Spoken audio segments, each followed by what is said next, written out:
Hello, welcome to This Week in Nerd News, Episode 2, covering March 16th through March 22nd. This week in Nerd Movie News, Rob Thomas, creator of the cult TV show favorite Veronica Mars, and its star Kristen Bell, launched a Kickstarter campaign to make a Veronica Mars movie, and managed to hit the $2 million goal in the first 12 hours.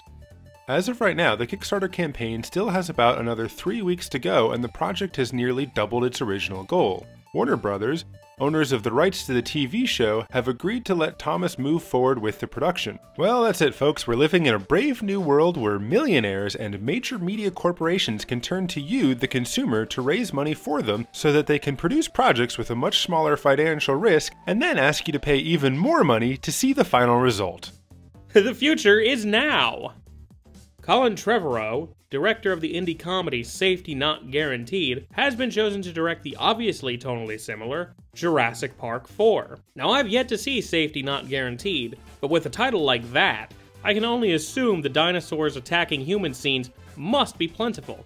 Nevertheless, Trevorrow will have a script written by Rise of the Planet of the Apes writers Rick Jaffa and Amanda Silver, so there will probably be a good chance that this will suck less than 2 or 3. No word yet on whether Andy Serkis will actually be playing all of the dinosaurs in this movie. James Cameron is still working on the screenplays for Avatars 2 and 3, despite plans for filming to have started this year. Says Cameron, quote, "I was talking the other day with Peter Jackson and said, 'You had it easy, dude. You had the books when you did the second and third Lord of the Rings. I have to create my own books in my head and extract a script from it.' Yes, James, the process of picturing things in your head and then put it down on paper is called writing. It's actually where all screenplays come from, even the ones that are adopted from books." Ken Watanabe has become the latest actor to throw his gravitas behind the Godzilla reboot, as director Gareth Edwards apparently intends to amass so many good actors that people will forget the movie is about a gigantic CGI dinosaur punching holes in buildings.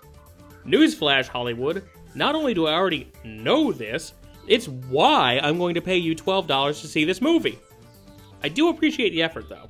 Hansel and Gretel Witch Hunters, the exorable underworld-style reinvention of the classic fairy tale, has managed to make over $200 million worldwide, so obviously a sequel must be made. We don't know yet if stars Jeremy Renner and Gemma Arterton are locked into a multi-picture deal, but either way, they probably deserve to suffer through making a sequel. Fresh off the mostly undeserved success of Oz, the Great and Powerful, Sam Raimi will be directing the pilot for Fox's Rake, an hour-long drama starring Greg Kinnear. The show is an American adaptation of an Australian show, with Kinnear playing the terribly named Keegan Joy, a criminal lawyer who is, quote, brilliant, frustratingly charming, and has zero filter. Now, this is TV programming by buzzwords, so allow me to translate. This is gonna suck. Since The Office ended and the Dwight spin-off series The Farm is dying on the vine, star Rainn Wilson will attempt to return to drama by starring in the CBS pilot Backstorm, about an overweight, offensive, irascible cop who's having a hard time changing his self-destructive behavior. Isn't that also just TV programming buzz for It'll Suck? FX has revealed that the 3rd season of American Horror Story will be subtitled Coven, so it will apparently be dealing with witches. Star Dylan McDermott has also mentioned that they are shooting in New Orleans, so hopefully this thing will turn out to be a better version of Beautiful Creatures. Lastly, does anyone remember Captain Power and the Soldiers of the Future? That shit was awesome! It was all dudes in golden power armor fighting robot monsters, all pew pew pew, and then the robots were like Decepticons. They'd all turn into jets and fly around and shit like. And if you had the toys, you could shoot at the TV screen, all pow pow, and the TV show would shoot back. Holy shit, it would shoot back at you. And if you sucked, Captain Power got blown out of the cockpit, all. Oh no! Ah!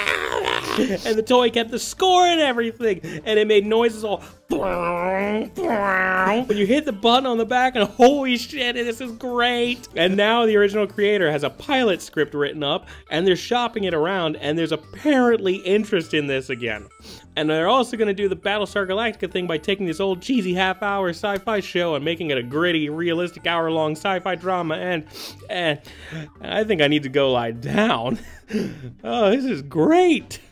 This Week in Video Game News presents EA's Shame Corner. In the ongoing SimCity saga, Lucy Bradshaw has posted an update on Maxis's blog that confirms what Kotaku bloggers and Reddit hackers have already figured out. EA's servers do not actually do any cloud computing for the core game, they only handle functions related to the multiplayer region information. She also finally said plainly and clearly that they could have made the game with a single-player offline mode, but they just didn't want to, and though they could create that mode with less hassle than she previously indicated, they probably won't.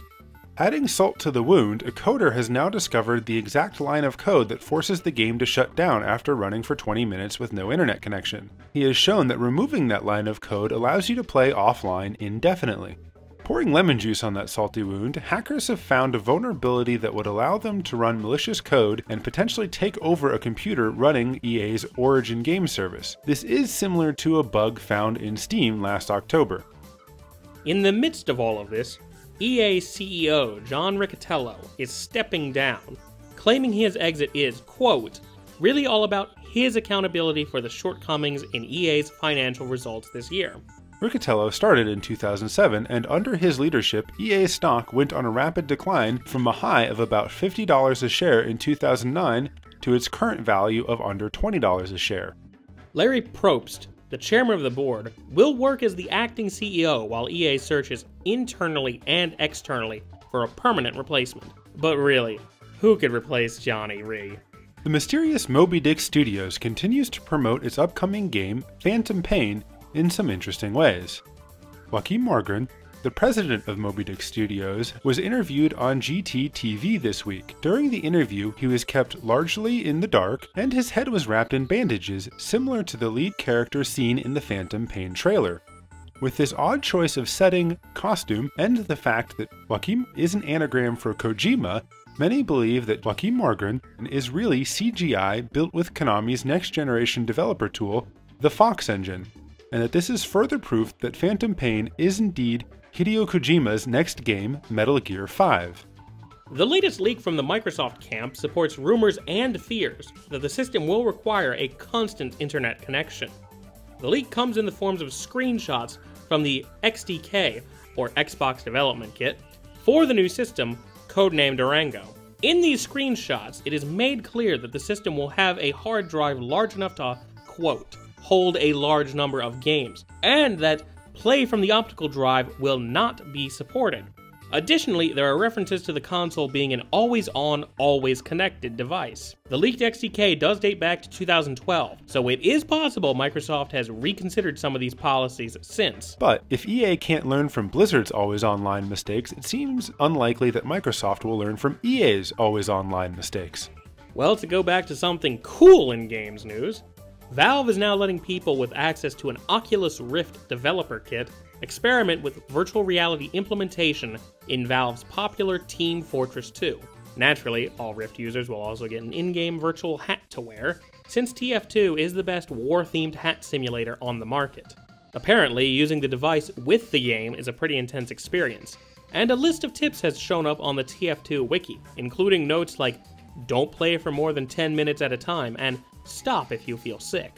Now that's just regular Team Fortress 2. Imagine what would happen if it's actually compatible with Pyrovision. Also in Valve news, the company has introduced a new service for Steam called Early Access. When you buy a game that features Early Access, you can download and play it in whatever form the game is in at the moment. These games will be fully playable, but may be in various alpha or beta stages of development with bugs and missing features. Players are encouraged to provide feedback to the developers during the Early Access stage. There are already 12 games on Steam available with the Early Access feature, including Arma 3 Alpha, Kerbal Space Program, and Starforge Alpha. That's all for this week. Make sure to hit subscribe for the latest episodes. You can check out all of our shows, including our weekly podcast at jasonsquared.com. You can follow us on Facebook at facebook.com/jasonsquaredshow. You can follow me on Twitter at Jason A. Guerra. You can follow LBJ on Twitter at JasonH2. And you can follow both of us at Jason2Show, also on Twitter. And you can always email us at jasonsquaredshow@gmail.com.